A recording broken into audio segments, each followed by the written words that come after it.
So Prajin, உங்களுடைய love எப்படி ஆக்சுவலாக ஒரு ஸ்பார்க்காக ஸ்டார்ட் ஆச்சு? என்னோடய லவ் ஸ்டோரி ஊருக்கே தெரியும்.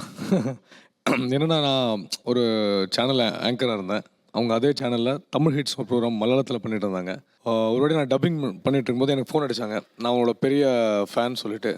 அப்போ நானும் வழக்கம் போல் நான் டப்பிங்கில் பிஸியாக இருந்தாலும் நான் ஃபோன் வைப்ரேஷனில் போட்டிருப்போம்ல, எடுத்து ஹலோன்னு சொல்லி, இல்லைம்மா நான் யாராவது இருந்தாலும் அப்புறம் பேசுகிறேம்மான்னு ஃபோன். இல்லை ஒரு ஷோ எனக்கு ரொம்ப பிடிக்குங்க, நான் உங்களுக்கு கல்யாணம் பண்ணோம், லவ் பண்ணுறேன்னு சொல்ல, கல்யாணம் பண்ணோம், சரி அப்புறம் பண்ணிக்கலாம் விடுங்க, அப்படியே ஃபோன் வச்சு அப்புறம் பண்ணிக்கலாமா? இல்லை, நான் அந்த டப்பிங் அப்புறம் பார்த்துலாம் அந்த இதில் சரி யாரோ ப்ராங்க் கால் பண்ணுறேன்னு நினச்சிட்டேன். அப்புறம் ஃபோன் கட் பண்ணும்போது நல்லங்க நான் ஆங்கர் பண்ணுறேங்க, நான் 5 மணிக்கு நான் டிவியில் பார்க்கலாம் சொல்லி, சரிம்மா நான் ஃபோனை கட் பண்ணிட்டேன்.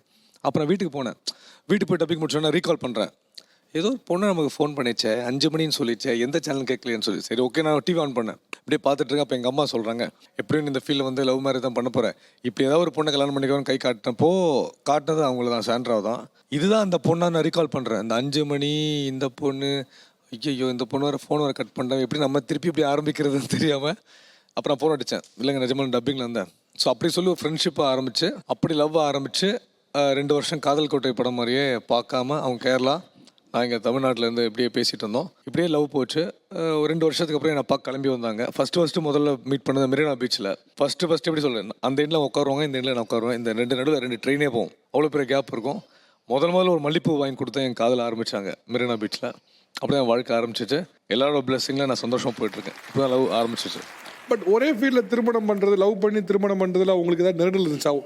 ஆனால் அவனும் ஒரே ஃபீல்டு அப்படின்னு ஒரு சின்ன நெருடல் தான் இருந்துச்சா? இல்லை, ஹேர்டில்ஸாக எதுவும் இல்லை ஆக்சுவலாக. என்னென்னா அது ஒரு நல்ல விஷயம். இப்போ என்னென்னா இப்போ ஐடி ஃபீல்டுக்குள்ள இவங்களுக்கெல்லாம் புரிஞ்சுக்கிட்டாங்க, கல்யாணம் பண்ணிக்கிறாங்க. இப்போ ஒருவேளை நான் அரேஞ்ச் மேரேஜ் பண்ணியிருந்தேன்னா எனக்கும் டைவர்ஸாக இருக்கும் சத்தியமாக. Very true. ஏன்னா நம்ம கஷ்டப்படலாம், நம்ம ப்ரொஃபஷன் வந்து எப்போ ஜெயிப்போம் நமக்கு தெரியாது.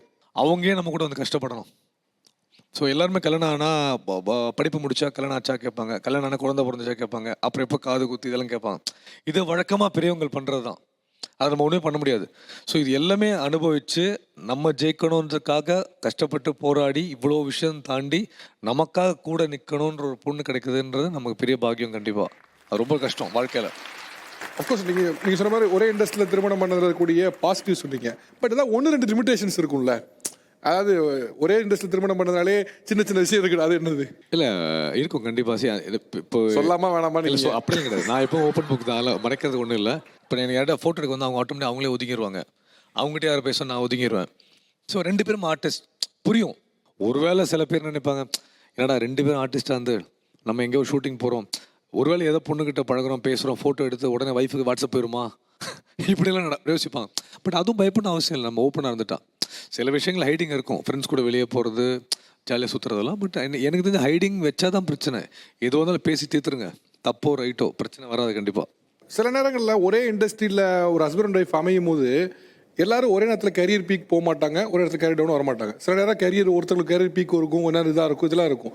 ஸோ இது வந்து ஒரு ஈகோ கிளாஷ் ஆகாமல் அதே நேரத்தில் ரிலேஷன்ஷிப்பையும் புரிஞ்சு ஒரு ப்ரொஃபஷனலாகவும் நடந்துக்கிறது, இந்த பேலன்ஸ் இருக்குல்ல, அது எப்படி? நான் படம் பண்ண போகும்போது 10 இயர்ஸ் வந்து அவங்க தான் எனக்கு சப்போர்ட் பண்ணாங்க. 10 வருஷம் ஃபேமிலியை 10 வருஷம் ஃபேமிலியை பார்த்துக்கிட்டது அவங்க தான். அது சாதாரண விஷயமே கிடையாது. மலையாள படத்தில் 5 படம் பண்ணேன், தமிழ் பண்ணேன், பட் பிரேக் கிடைக்கல. 10 வருஷமும் காலையில் எழுந்திரிப்பாங்க, 4 மணிக்கு ஜாகிங் பண்ணுவாங்க, அதுக்கப்புறம் சமைச்சு வைப்பாங்க, எனக்கு சமைச்சு வச்சுட்டு போவாங்க, நாங்கள் 2 பேர் ஒன்றா உட்காந்து சாப்பிடுவோம், டின்னர் எவ்வளோ லேட்டாக ஒன்றா சாப்பிடுவோம். இந்த ரொட்டீனை 10 வருஷம் பண்ணது அவங்க ஹஸ்பண்ட் ஜெயிக்கிறதுக்கு ஒரே காரணத்தால் மட்டுமே தான். எவ்ரி சக்ஸஸ்ஃபுல் மேன் ஒரு விமன் இருப்பாங்கன்றது, அது அம்மாவோ தங்கச்சியோ ஒய்ஃபான்றது உண்மை தான்.